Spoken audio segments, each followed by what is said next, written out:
هەڵکەوتەی پێگەی جوگرافیای سیاسی تورکیا وای کردووە کە ئەو وڵاتە بتوانێت ببێت یاریزانێکی سەرەکی و گرنگتر لە هەر یاریزانێکی دیکە لە شەڕی ناوچەکەدا، چونکە تورکیا بە درێژایی 820 کیلۆمەتر سنووری هەیە لەگەڵ سووریا و زۆربەی ناوچە سنووریەکانیش لە ژێردەستی یەپەگەن. لەلایەن تورکیاشەوە جەندرمە سنوورەکانی دەپارێزێت.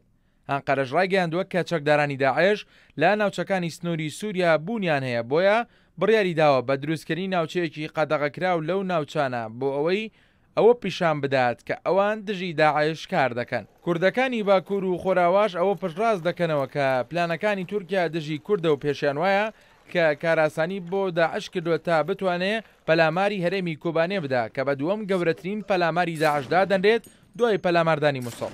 چاودێرانی سیاسی پێیان وایە کە تورکیا دەیەوێت لە ڕێگەی داعشەوە خۆراوە کۆنتترۆل بکە و ئەزمموی کانتۆن و بەڕێبەتی خۆجێتیەکان لە خۆراوە لەناو ببە بۆ ئەوەی کوردانی باکوور بیر لە ئەزمموی لەو جۆرە نەکەنەوە. ئەوکات تورکیا زۆر نیگەرانە لە ڕۆڵی گەریلاکانی پەکەکە و یاپەگە لە سنووری شنگال و هاوکاریکردنی هێزەکانی پێشمەرگە لە ڕزگارکردنی قەزای مەخمور لە دەست داعش. ئەوەش لە کاتێکدایە کە لە ئێستادا بۆ بەرگریکردن لە کۆبانێ باز لەوە دەکرێت کە پەکەکە ژمارێک لە گەریلای بۆ خۆراوە ناردووە. دواڕووداوەکانی شنگالیش هەواڵی ئەوە بڵاوکرایەوە کە پەکەکە و دەستگای هەواڵگری ئەمریکا CIA هەمانگیان دروست کردووە کە ئەمەش بۆ تەمای نیگەرانی تورکیا. سەرباریەوەش واشنگتۆن زۆر باستیاریەوە مامەڵە لەگەڵ پەکەکە و یەپەگە دەکات و لە هەمان کاتدا ناتوانێت ڕۆڵی کورد لە خۆراوە پشتگوێ بخات کە تەنها هێزن ئەمریکا بتوانێت هەمانگیان لەگەڵدا بکات.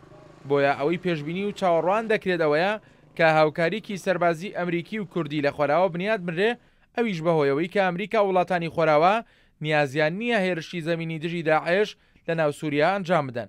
هەرچەندە ساڵی ڕابردوو پرۆسەی ئاشتی لە تورکیا ڕاگەیەنرا و ئەنقەرە دەستی بە وتوێش کرد لەگەڵ پەکەکە و پەرلەمانی تورکیا ڕەزامەندی پیشاندا با دەستپێکردنی پرۆسەی ئاشتی، بەڵام دوای ڕووداوەکانی شنگال ئەنقەرانی گەرانی پیشاندا باڵوێستی ئەمریکا و وڵاتانی بیانی بۆ پەکەکە، چونکە تورکیا چاوەڕێی ئەوەی دەکرد کە پەکەکە چەکەکانی ڕادەست بکات وەک قۆناغی کۆتایی پرۆسەی ئاشتی کە ئەمەش لەم قۆناغەدا شتێکی مەحاڵە. ئەویش بەهۆی پەرەسەندنی داعش و داگیرکردنی ناوچە کوردنشینەکان لە شنگال و دەوروبەری کۆبانێ. پەکەکە لە ئێستادا دەیەوێت شان بەشانی ئەمریکا وڵاتانی خۆراوە شەڕی داعش بکات بۆ ئەوەی شەرعیەتی نێودەوڵەتی بەدەست بێنێت، چونکە تا ئێستا پاکەکە لە ناولیستی نێودەوڵەتی تیرۆردایە.